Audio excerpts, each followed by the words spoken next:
अस्सलाम वालेकुम। Programme replay के साथ मैं हूं आपका होस्ट इमरान सिद्दीक। और पेशावर ज़ल्मी जो है वो उनका जो जीत का सफ़र है ख़त्म नहीं हो रहा है। कोई भी टीम उनको हराने में जो है वो नाकाम है अभी तक। 5 मैचेस वो जीत चुके हैं, 6 मैचेस उन्होंने खेले, एक बारिश की नज़र हुआ और 11 पॉइंट्स उनके पॉइंट्स टेबल पर हो चुके हैं। और अब लग ये रहा है कि पेशावर ज़ल्मी तो अगला 4 में से 1 मैच जीत कर भी जो है वो प्ले ऑफ मरहले में जा सकती है। मुल्तान सुल्तान्स को डिफीट हुई, हालांकि बहुत स्ट्रॉन्ग टीम है मुल्तान सुल्तान की टीम, लेकिन पेशावर ज़ल्मी ने एक और मजबूत टीम को हराकर बता दिया है कि वो इस टूर्नामेंट में इसको जीतने आए हैं और इसमें शानदार परफॉर्मेंस के लिए आए। बाबर आजम की कप्तानी में ज़बरदस्त परफॉर्मेंस अभी तक पाकिस्तान सुपर लीग में पेशावर ज़ल्मी की जा रही है। जुनैद अकरम रोज़ाना की तरह हमारे साथ मौजूद हैं, वेलकम टू द शो। और सबसे पहले यार कुशल मेंडिस हों, बाबर हों, अब तो हारिस चल गए। कल हम बात कर रहे थे कि इस टीम में अगर हारिस चल गए तो ये तो और डेंजर हो जाएगी। कल भी 196 उन्होंने स्कोर किए, फिर ज़ल्मी ने मुल्तान ने थोड़ा सा मुकाबला ज़रूर किया, लेकिन ये कि उस हदफ तक नहीं पहुंच सके। इमरान, पेशावर ज़ल्मी ने जिस तरह कल स्टार्ट लिया है और जिस तरह वो पूरी इनिंग्स को कंटिन्यू किया, आप देखें पेशावर ज़ल्मी के जितने भी मैचेस हैं इमरान, वो बड़े हाई स्कोरिंग मैचेस हो रहे हैं। कल भी देखें 196 किए। और बिल्कुल आपकी वाली बात है, मुझे लगता है कि लोग आपको ये प्लेयर्स जो है ना जो आउट ऑफ फॉर्म चल रहे हैं वो फॉलो कर रहे हैं आपको, मुझे लगता है। मोहम्मद हारिस ने भी कल 35 की बारी खेल दी, जबरदस्त खेले, विकेट के चारों तरफ खेले। बाबर थोड़े से ऑफ कलर नजर आया, 18 किए 20 गेंदों पे, लेकिन आप फिर वो देखें कुशाल मेंडिस ने जिस तरह कल रन किए, फिर दोबारा रन कर दिए उन्होंने। और ये पेशावर ज़ल्मी की टीम ये दिखाती है कि वो बकाया टीमों से, जिस तरह हम कह रहे थे ना मुल्तान सुल्तान और पेशावर ज़ल्मी जो है वो अलग से नजर आ रही है, लेकिन कल के मैच के बाद हमें ये बिल्कुल जाहिर हो गया कि पेशावर ज़ल्मी एक अलग टेंजेंट पे चल रही है। और जो बकाया समरी आपकी स्क्रीन पर चल रही है और पेशावर ज़ल्मी ने पहले खेलते हुए 196 रन स्कोर किए और उसके बाद जो है वो मेंडिस ने एक लगातार तीसरी 50 जो है वो स्कोर की।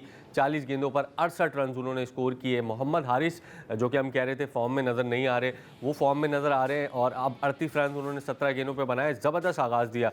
फरहान यूसुफ की मुझे बड़ी खुशी हुई, 30 रन उन्होंने स्कोर किया, हमारे अंडर 19 के जो है वो कप्तान है। बाबर आजम ने 20 गेंदों पर 18 किए, कल थोड़ा सा स्ट्रगल करते हुए हमें नजर आया। मुल्तान की बॉलिंग अगर देखते हैं तो मोहम्मद इस्माइल ने 3 ओवर में 22 रन दिए, 2 विकेटें ली। पीटर सिडल ने 4 ओवर में 29 रन दिए, बड़ी ज़बरदस्त परफॉर्मेंस दे रहे हैं इस एज के अंदर भी।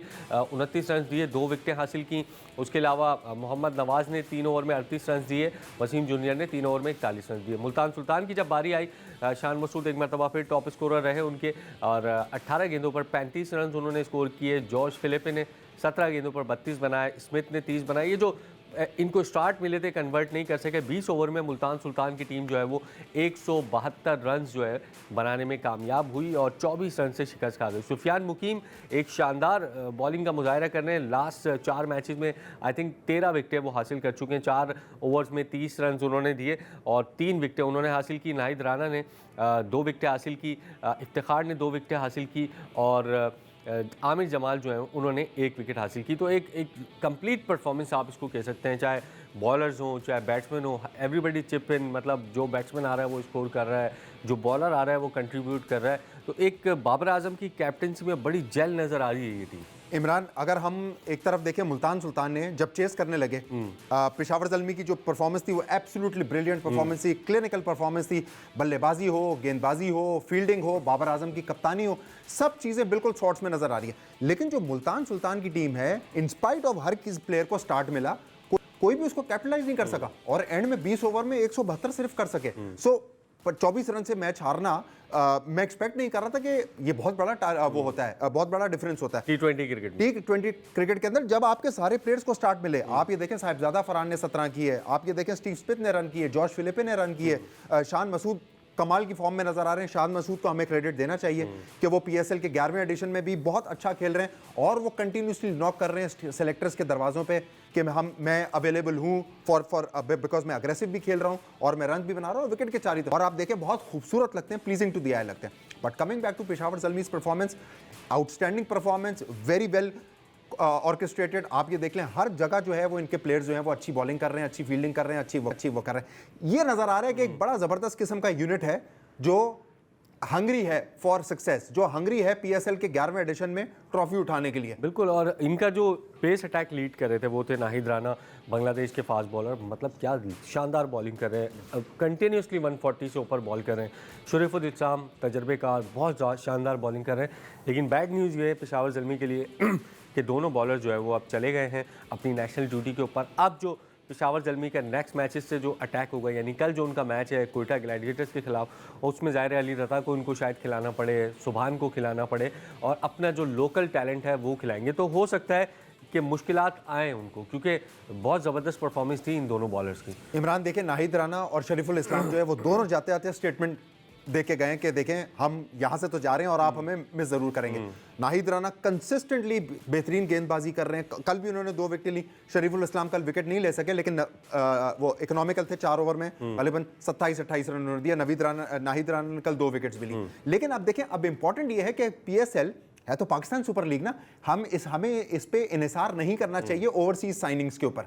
तो अब लोकल टैलेंट का, अब ये लोकल टैलेंट पे डिपेंड करता है कि वो इस जगह को शरीफुल इस्लाम और नाहिद राना की पेशावर ज़ल्मी के लिए वो किस तरह आता है और अपनी परफॉर्मेंस देता है और किस तरह पेशावर ज़ल्मी को जो है वो विनिंग स्ट्रीक जो है उसकी बरकरार रखता है। क्योंकि अभी तक जो पेशावर ज़ल्मी की विनिंग स्ट्रीक है उसके अंदर नाहिद राना और शरीफुल इस्लाम का फ्रॉम द बॉलिंग पर्सपेक्टिव बहुत बड़ा हाथ है, बहुत बड़ा किरदार है। और ज़रूर जब ऐसे बॉलर्स आपकी टीम से मिडवे थ्रू द टूर्नामेंट चले जाते हैं तो ज़ाहिर है आपको कमी महसूस होती है।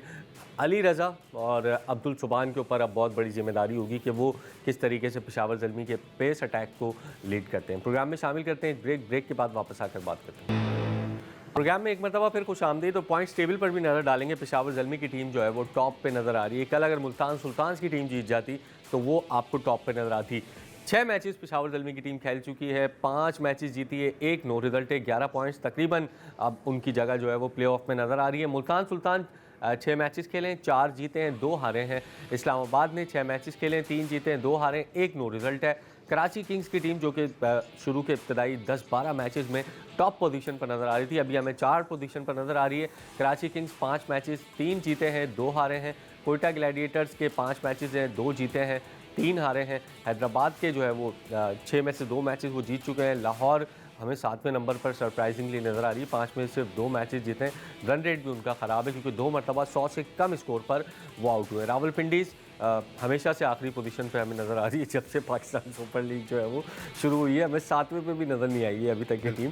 तो लेट्स होप के रावलपिंडीज़ की टीम जो है वो मैच जीते और वो भी कोई अपना जो है वो खाता खोले। Coming back to Peshawar Zalmi, एक बॉलिंग अटैक, ज़ाहिर है आप कहते हैं कि जब भी आप टूर्नामेंट जीतने जाते हैं, ख़ास तौर पे T20 क्रिकेट में जब आप, तो बॉलर्स बड़ा इन्हिसार करते हैं। अली रज़ा नो डाउट का बासलाहियत बॉलर है, सुभान ने बड़ी अच्छी परफॉर्मेंस दी, लेकिन ज़ाहिर है दोनों नौजवान बॉलर हैं, अंडर 19 क्रिकेट से आए हैं, उनकी कमी इस तरीके से पूरी करना नाहिद राना की और शरीफुल की इतना आसान नहीं होगा दोनों बॉलर्स के लिए। इमरान, ये डिपेंड करता है मोहम्मद हारिस पे, बाबर आजम पे, कुसाल मेंडिस जैसे season player, Michael Bracewell, Iftikhar Ahmed और आमिर जमाल, ये जो सीजन प्लेयर हैं कि जो ये नए आमिर जमाल तो दिल खोल के रन दे रहे हैं, रनों का अंबार दे रहे हैं। लेकिन बहरहाल वो किसी भी दिन देखिए वो बड़े दिल से बॉलिंग करते हैं, वो शुएब अख्तर टाइप के एक कैरेक्टर हैं जो बड़े दिल से आते हैं, गेंदबाजी करते हैं, बड़े पैशनेट हैं क्रिकेट के बारे में।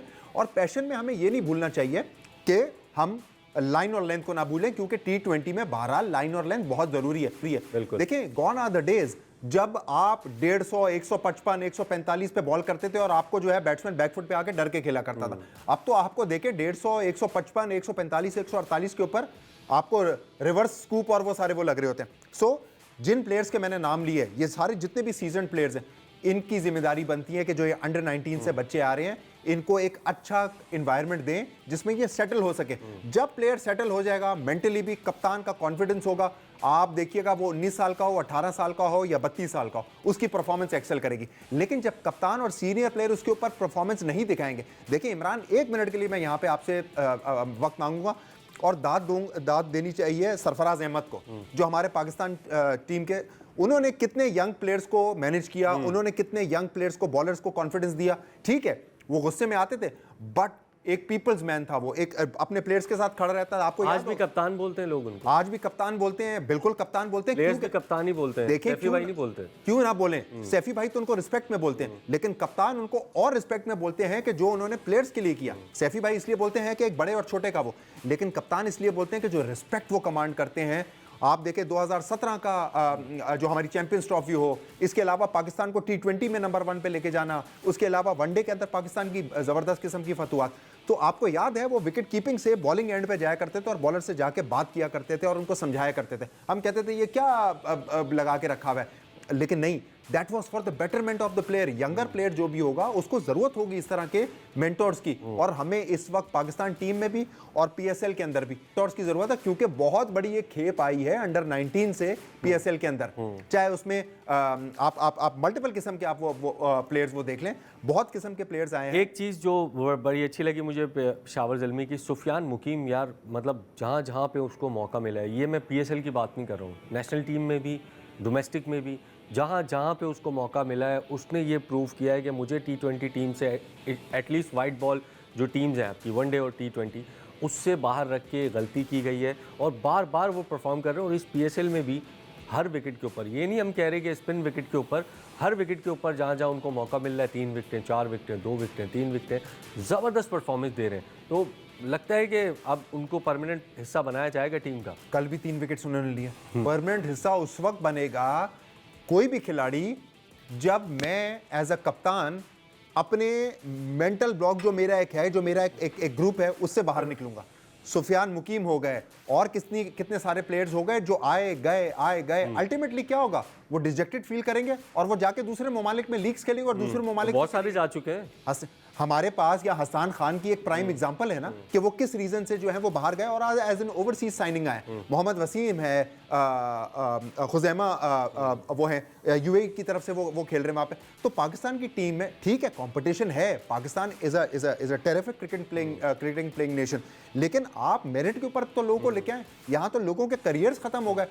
सुफियान मुकीम ने यह भी बताया कि भाई अबरार और उस्मान तारिक हैं, ठीक है T20 टीम में आपके, लेकिन टक्कर देने के लिए मैं भी हूँ यहाँ पर। और आप देखें ना, आप फास्ट बॉलिंग में हम कहते थे यार पाकिस्तान की फास्ट बॉलिंग टैलेंट, लेकिन अभी हम देख रहे हैं कि स्पिनर्स पे स्पिनर्स और एक से बढ़कर एक स्पिनर आ रहा है आपके पास। देखें ये वो वाला दौर है जब सईद अजमल और अब्दुल रहमान बॉलिंग किया करते थे, टेस्ट मैच में ही किया करते थे, लेकिन अफरीदी हफीज भी साथ होते। आपको याद है अगर हम वनडे पे आ जाए तो अब्दुल रहमान एक टाइम तक खेले, सईद अजमल तो ऑटोमेटिक चॉइस हुआ करते थे। 44वां, 46वां, 48वां और 50वां ओवर करने वाला आपको कौन सा स्पिनर यहाँ पे नजर आएगा? वो मुझे नजर आता है उस्मान तारिक के अंदर। सुफियान मुकीम भी नजर आता है। देखें सुफियान मुकीम कल भी 3 विकेटें ली, अब ये कंटिन्यूसली नॉक कर रहे हैं पाकिस्तान क्रिकेट बोर्ड के सेलेक्टर्स के दरवाजे पे कि मैं भी हूं। और देखें जब तक कंपटीशन अच्छा नहीं होगा between spinners, between bowlers, between batsman, तब तक ये चीज़ आगे नहीं बढ़ेगी, तब तक पाकिस्तान की क्रिकेट एक्सेल नहीं करेगी, तब तक पाकिस्तान सुपर लीग एक्सेल नहीं करेगी। सो बहुत खुशाइन चीज़ है कि सुफियान मुकीम जैसे लोग, उस्मान तारिक जैसे लोग, अबरार है, ये एक अच्छा दर्द सर है कि पाकिस्तान टीम के पास कि हम खिलाएं तो किसको खिलाएं। हर कोई परफॉर्म करने के लिए तैयार है और हर कोई परफॉर्म कर भी रहा है। और बिल्कुल, और यही जो हम देख रहे हैं टैलेंट की भरमार इंडिया में भी है, लेकिन वो रोटेशन पॉलिसी रखते हैं अपनी। किसी सीरीज़ में एक बॉलर को खिलाया, किसी सीरीज़ में 2 दूसरे बॉलर्स को खिला दिया। कंडीशंस को मद्देनजर रखते हुए प्लेइंग 11 बनाई जाती है। कल मैच के बाद पेशावर ज़ल्मी जब जीती, बाबर आजम प्रेस कॉन्फ्रेंस करने आया, बड़ी उन्होंने दिल खोल कर वहाँ पर बातें की, बहुत खुले अंदाज में उन्होंने कल प्रेस कॉन्फ्रेंस की। उनकी प्रेस कॉन्फ्रेंस भी सुनेंगे, प्रोग्राम में शामिल करते हैं। ब्रेक के बाद वापस आते हैं। प्रोग्राम में एक मरतबा फिर खुशामदीद। और जैसे मैंने ब्रेक से पहले कहा कि बाबर आजम आए थे प्रेस कॉन्फ्रेंस करने, उनसे बैटिंग नंबर का भी सवाल हुआ कि कौमी टीम में आप जो है वो 4थे नंबर पर खेलते हैं, यहाँ पे ओपनिंग कर रहे हैं। मैंने भी उनसे सवाल किया कि आप अपनी स्ट्रेंथ पर वापस आ रहे हैं और जो आप स्लॉगिंग की तरफ चले गए थे उससे लग रहा है कि आपने दोबारा से जान छुड़ाई है और इसीलिए आप अच्छी फॉर्म में नज़र आ रहे हैं। क्या कहा बाबर आजम ने इंपॉर्टेंट क्वेश्चन के हवाले से, पहले वो देखते हैं फिर प्रोग्राम में वापस। तो आपने बाबर आजम को, और वाकई जुनैद थोड़ी सी हम कह सकते हैं कि थोड़ी दीगर प्लेयर्स के मुकाबले में ज़्यादा बाबर आजम पे बात होती है। हम देखते हैं दीगर जो प्लेयर्स हैं वो भी थोड़ा सा स्लो स्टार्ट करते हैं, वो भी थोड़ा सा आगे जाके जो है वो एक्सेलरेट करते हैं, अपने स्ट्राइक रेट को बेटर करते हैं। लेकिन जहाँ पे बाबर आजम ने स्लो स्टार्ट किया, कल की एग्जांपल ले लें, जो उन्होंने 18 गेंदों पर 20 रन बनाए, 20 गेंदों पर 18 रन बनाए। सो थोड़ी सी ज़्यादा डिबेट हो जाती है इनकी चीज़ों पर। ज़ाहिर है जब आप एक स्टार बन जाते हैं फिर आपकी एक एक चीज़ जो है वो नोटिस हो रही होती है। इमरान देखें बाबर आजम पे हमने भी स्क्रूटनी की, हर कोई स्क्रूटनी कर रहा होता है, और वो क्यों कर रहे होते हैं कि बाबर आजम से हम सबको, पूरी कौम को, पूरी नेशन को बाबर आजम से बहुत मोहब्बत है और बहुत सारी उम्मीदें उनसे वाबस्ता हैं। इसी वजह से हम जिससे मोहब्बत करते हैं उससे ज़रा उम्मीदें भी ज़्यादा रखते हैं। बट मुझे बाबर आजम की जो प्रेस कॉन्फ्रेंस देख के बहुत अच्छा लगा इमरान कि Babar Azam has evolved as a very good इसको बहुत समझ बूझ के बात कर रहे हैं। और बाबर आजम जैसे पहले थोड़ा सा कैरिड अवे हो जाया करते थे मुश्किल सवालात पे, लेकिन बाबर आजम मुझे लगता है देखिए ये टाइम होता है 28, 30 और 32 के दरमियान जब प्लेयर अपनी उरूज पे होता है, अपनी पीक पे होता है, मेंटली भी और अपने प्लेयर के अपने अपने खेलने के पर्सपेक्टिव से भी। सो मुझे बहुत अच्छी खुशी हुई कि बाबर आजम जिस तरह की जो बात कर रहे हैं, और बहुत राइटली इन्होंने मेंशन किया कि आप हर वक्त जो है वो बाबर आजम यानी मुझ पे अगर आप वो करते रहेंगे कि बाबर ही आएगा, रन करेगा, रन नहीं करेगा तो उस पर लानतान होगी, रन करेगा तो उसके स्ट्राइक रेट के ऊपर लानतान होगी। तो बाबर का ये बहुत कहना बेहतर है कि अगर मैं और आप पार्टनरशिप लगा रहे हैं तो कभी अगर मैं स्ट्रेस में चल रहा हूं तो आप उसको मैनेज कर लें, आप बड़ी हिट लगाने की कोशिश करना है। हम हर वक्त बाबर आजम से एक्सपेक्ट नहीं कर सकते। और ये एक अच्छी चीज़ हुई है कि वो अपने जो स्ट्रेंथ है, एक प्लेयर की एक स्ट्रेंथ होती है, वो अपनी स्ट्रेंथ पर वापस आए। जो थोड़ा सा वो चले गए थे स्लॉगिंग की तरफ, जिसकी मिसबा उल हक ने तस्दीक की कि हाँ बाबर आजम थोड़ा सा अपने गेम से हट गए थे, और उसको छोड़कर वो वापस अपने गेम की तरफ वापस आए। जिसको मैंने थोड़ा सा क्रिटिसाइज भी किया था कि मिसबाउल हक जो है वो क्रेडिट ले गए। ठीक है, मिसबाउल हक की बहुत खिदमत है, मिसबाउल हक का बहुत सर्विसेज है पाकिस्तान के लिए, और आई एम श्योर मिसबाउल हक बड़े एक सेन वॉइस है, एक बहुत अच्छी आवाज़ है। उन्होंने ज़रूर समझाया होगा, बहुत रिस्पेक्टेड है, उन्होंने ज़रूर बाबर आजम को समझाया होगा, और बाबर आजम ने क्यों नहीं उनको फॉलो करें, उनकी बात क्यों ना सुने। और अब आप देखिए बाबर आजम के गेम के अंदर एक पॉजिटिविटी नज़र आ रही है कि वो बिल्कुल आउट ऑफ सॉर्ट्स होके भी नहीं खेल रहे, यानी बैकफुट पे भी जाकर बहुत रेकलेस भी नहीं है और बहुत स्लो भी नहीं है। एब्सोल्युटली, बल्ला भी सही जगह से आ रहा है, सही डिग्री से आ रहा है, बल्ला जो है वो टांग भी सही उनकी मूव हो रही है, हेड पोजीशन भी उनकी बिल्कुल स्ट्रेट है, और ये आपको नजर आ रहा है कि वो प्लेयर ने अपने ऊपर काम किया है। सर पीछे नहीं जा रहा, बैट कहीं थर्ड मैन से बल्ला आ रहा है, किसी और जगह से स्क्वायर पॉइंट से नहीं आ रहा है। तो ये बड़ा डिपेंड करता है कि बाबर आजम जो है वो आम अल्फाज में कहते हैं मुंह कहाँ, टांग कहाँ, बल्ला कहाँ। एब्सोल्युटली। अच्छा, मैं अच्छे अल्फाज इस्तेमाल कर रहा था, आपने मेरे सारे एनालिसिस को इमरान क्रिकेट में कहते हैं। हाँ, बिल्कुल एग्जैक्टली। और मैं देखें बाबर आजम के पाए के प्लेयर के लिए अगर आप बात कर रहे हैं तो आप इस तरह की चीजों को आप जरूर देखते हैं इमरान, कि देखें आपने तो बाबर आजम को बहुत करीब से स्टेडियम में भी देखा। क्या आपको ये वाला बाबर आजम बहुत फोकस्ड नजर नहीं आ रहा इमरान? क्या ये वाला बाबर आजम कैप्टनसी में भी अच्छे नजर आ रहे हैं? देखिए आप जब 5 मैचेस 6 में से जीत गए तो जाहिर है एक कैप्टन का भी उसमें किरदार होता है, किस तरीके से वो बॉलर को यूज कर रहा है, किस तरीके से टोटल को डिफेंड कर रहा है। लेकिन इमरान, बाबर आजम इस दफा पीएसएल में 11th एडिशन के अंदर पहले दिन से एक अच्छे कप्तान नजर आ रहे हैं, पहले दिन से बॉलर से जाके बात कर रहे हैं, पहले दिन से बड़ी अग्रेसिव फील्ड सेटिंग कर रहे हैं। देखें एक होता है 5 मैचेस जीतने, और मुझे हमेशा ऐसा लगता है कि बाबर आजम एज ए कैप्टन एक अच्छा प्लेयर है। एज ए नॉन कैप्टन उनकी परफॉर्मेंस को कंपेयर करेंगे, अगर एज ए कैप्टन परफॉर्मेंस से आपको हमेशा बेटर नजर आएगी। लेकिन अगर आप बेटर नजर आएगी, लेकिन हम ये भी तो देखें ना कि बाबर आजम जो है एज ए कैप्टन इतना ज्यादा अपने बॉलर से इंटरेक्ट भी तो नहीं कर रहे थे, ज्यादा इतना ज्यादा फील्ड सेटिंग के अंदर देखें कभी कभी ऐसा होता है इसकी एग्जाम। देखिए आप एक प्लान बना के मैदान में उतरते हैं, प्लान बना के जब आप मैदान में उतर गए, वो एग्जीक्यूट सही तरीके से हो रहा है तो आपको ज़रूरत नहीं है फिर आपको बार बार उनको बीच में टोकने की, उनको बीच में बोलने की। हाँ, अगर आप प्लान से हट रहा है बॉलर और एग्जीक्यूट नहीं कर रहा उसको, ज़ाहिर आपको बाबर आजम इंटरेक्शन करते हुए नजर आएंगे। और यहाँ पर तो हमें ज़ल्मी की बॉलिंग लाइन में अभी तक जो अभी 6 मैचेज हुए, हो सकता है नेक्स्ट में नजर आए, 6 मैचेज में हमें कोई वीकनेसेस जो है वो नज़र नहीं आ रही। स्पिन डिपार्टमेंट इफ्तिखार और सुफियान, फिर फास्ट में नाहिद, शरीफुल है और आमिर जमाल है, ज़बरदस्त परफॉर्मेंस का मुजाहरा है। इसके अलावा चेयरमैन पीसीबी मोहसिन नकवी भी कल नेशनल स्टेडियम कराची पहुंचे, उन्होंने मीडिया से भी बातचीत की थी, फैंस के हवाले से भी उनसे सवालात हुए, स्टेडियम के हवाले से भी उनसे सवालात हुए। प्रोग्राम में शामिल करते हैं ब्रेक के बाद वापस आकर मोहसिन नकवी को सुनेंगे और उस पर बात करेंगे। प्रोग्राम में एक मरतबा फिर खुश आमदीद। और चेयरमैन पीसीबी मोहसिन नकवी ने कल रात मीडिया से बातचीत करते हुए नेशनल स्टेडियम कराची में कहा कि फैंस के हवाले से जो है वो शहबाज शरीफ से बात करेंगे और उनकी फ्रेंचाइज मालिकान से भी मुलाकात हुई है, जो उनके नुकसानात हो रहे हैं फैंस के ना आने से वो पाकिस्तान क्रिकेट बोर्ड जो है वो कंपनसेट करेगा। पहले सुनते हैं उनको और फिर आकर बात करते हैं।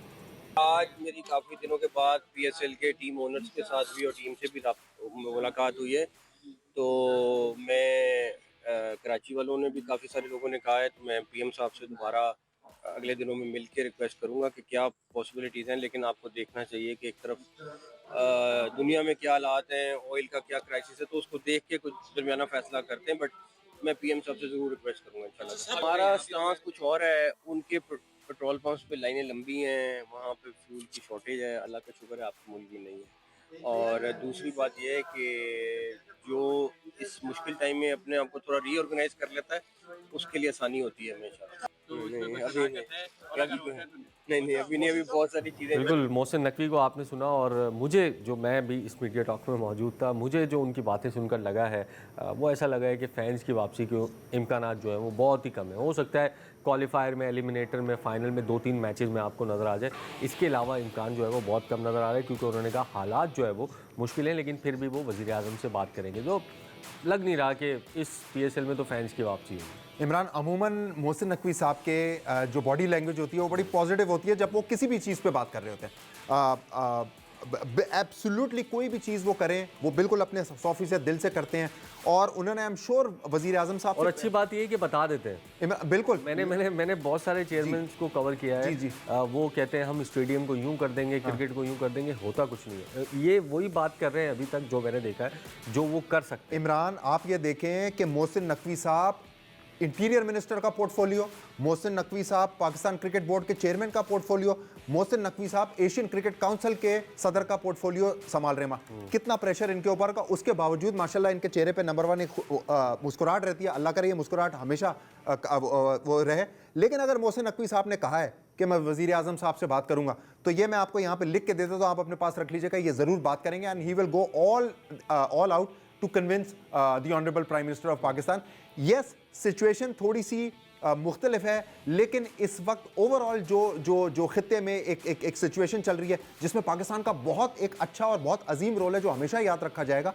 मुझे लगता है कि वज़ीर आज़म को उसके बदले एक तोहफा देना चाहिए। ये हम पहले भी बात कर चुके हैं कि हम स्टेडियम्स की रौनक बहाल करें, लोग आएँ, बोले जी आप पैदल आएँ, अपने तौर पे आएँ, गाड़ियाँ आप लेके ना आएँ, आप पैदल आएँ। आपको मैं बताऊं, कराची वाले, लाहौर वाले, पेशावर वाले, जहाँ पे भी मैच हो, अभी तो कराची और लाहौर में हो रहा है, मैं आपको इमरान ये बताता हूँ कि स्टेडियम अगर ना भरे ना, आपको मैं फिर दोबारा यहाँ पे लिख के दे रहा हूँ, आप मुझे पकड़ लीजिएगा, मोहसिन नकवी साहब आई एम श्योर बात भी करेंगे इंशाल्लाह, and I am very certain कि हो सकता है कन्विंस भी कर लें, क्योंकि अब हम बिजनेस एंड की तरफ जा रहे हैं और लोगों को ये क्रिकेट चाहिए, लोग परेशान हैं। लोगों दूसरा उन्होंने जो अच्छी बात की कि जो फ्रेंचाइजीज का नुकसान हो रहा है, ज़ाहिर गेट मनी उनके पास जाती है, उसका बड़ा हिस्सा उनके पास जाता है, तो उन्होंने कहा वो बेयर हम करेंगे, मतलब उनको नुकसान नहीं होने देंगे। ये भी बड़ी अच्छी बात है कि फ्रेंचाइजीज जो कि ज़ाहिर एक नई फ्रेंचाइजीज भी आई हैं, 2 नई फ्रेंचाइज, 200 करोड़ जब आप लगा देते हैं तकरीबन अपनी फ्रेंचाइजीज के ऊपर, प्लेयर्स खरीदने के ऊपर, तो आप थोड़ा सा रिटर्न भी चाहते हैं कि यार इतनी बड़ी अमाउंट जब लगाइए तो थोड़ा सा रिटर्न भी हो, तो उस हवाले से भी PCB का ये अच्छा इकदाम है।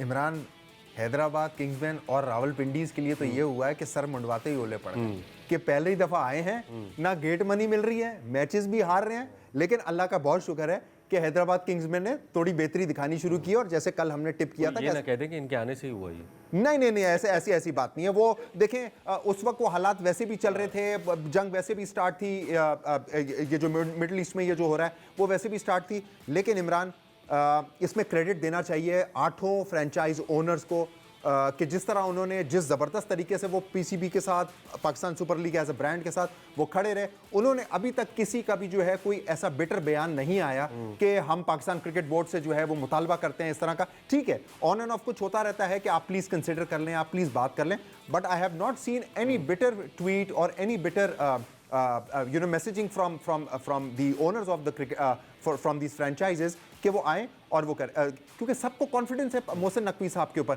कि वो डूअर हैं, वो आएंगे, कुछ ना कुछ करेंगे, और इंशाल्लाह आप देखिएगा, इंशाल्लाह मोहसिन नकवी साहब वज़ीर आज़म को ज़रूर राज़ी कर लेंगे इंशाल्लाह। बिल्कुल, आज पाकिस्तान सुपर लीग में तो गैप है और कल मैच खेला जाएगा, तो आप साथ साथ टेलीनॉर की ऐप के ज़रिए सोशलाइजिंग भी कर सकते हैं। आप विदाउट एनी इंटरप्शन टेलीनॉर की ऐप पर मैच भी देख सकते हैं। 100 GB वीकली जो उनका पैकेज है उसके ज़रिए भी आप जो है वो मैच को एंजॉय कर सकते हैं। ज़ाहिर मैच इस टाइम पर शुरू हो रहा है, बहुत सारे लोग बाहर होते हैं, तो आप मोबाइल के ज़रिए टेलीनॉर की ऐप के ज़रिए जो है वो मोबाइल देख सकते हैं। और बहुत अच्छा उन्होंने एक ये इनिशिएटिव लिया है कि जिसके ज़रिए लोगों को आसानी हो। लोगों को क्या, आप मेरी बात करें, मैंने कल वो डाउनलोड की, मैंने आपको बताया था, मैं बड़ा परेशान था कि मैं किस तरह मैच वो देखूं, क्योंकि कहीं मैं देख ही नहीं पा रहा था अगर घर से बाहर होते थे। तो मैंने टेलीनॉर की जो ऐप है उसको डाउनलोड किया, और आप यकीन मानिए इमरान, मैं आपको बताता हूँ कि विदाउट सीमलेस, विदाउट कभी होता है ना कि जब वो आप सही से नहीं देख पा रहे होते हो, वो डिस्कनेक्ट हो रहा होता है, एक्सीलेंट। और ऐप्स हैं, लेकिन मैंने भी नोटिस किया है कि वो इंटरप्ट होती हैं बीच बीच में। अच्छा इमरान, क्योंकि मैं ओल्ड स्कूल हूँ ना, तो कल आपने मेरी नॉलेज में इजाफा कर दिया और मुझे बता दिया, तो मैंने टेलीनॉर की ऐप डाउनलोड कर ली, जिससे मुझे तो बड़ा फायदा हुआ। तो मैं भी हमारे देखने वालों को ये जरूर करूंगा कि टेलीनॉर की ऐप करें और फ्रस्ट्रेशन से बाहर निकलें कि ये ऐप चल नहीं रही है, वो नहीं कर रही। टेलीनॉर की ऐप जो है, it's a very excellent, it's a very nice app. बिल्कुल, आप भी ट्राई कर सकते हैं। कल एक ज़बरदस्त मैच भी है भाई, कोयटा और पेशावर का जब भी मैच होता है एक धमाकेदार थ्रिलर मैच होता है दोनों टीमों के दरमियान, और और अब क्योंकि पेशावर ज़ल्मी के 2 बॉलर्स भी चले गए तो कोयटा हो सकता है कि फाइट बैक दे। तो टेलीनॉर की ऐप के ज़रिए आप वहाँ पर मैच भी देख सकते हैं और इंजॉय भी कर सकते हैं, साथ साथ अपनी सोशलाइजिंग भी कर सकते हैं। प्रोग्राम का वक्त ख़त्म हुआ है, कल एक और प्रोग्राम के साथ आपकी खिदमत में हाजिर होंगे, तब तक के लिए अल्लाह हाफ़िज़।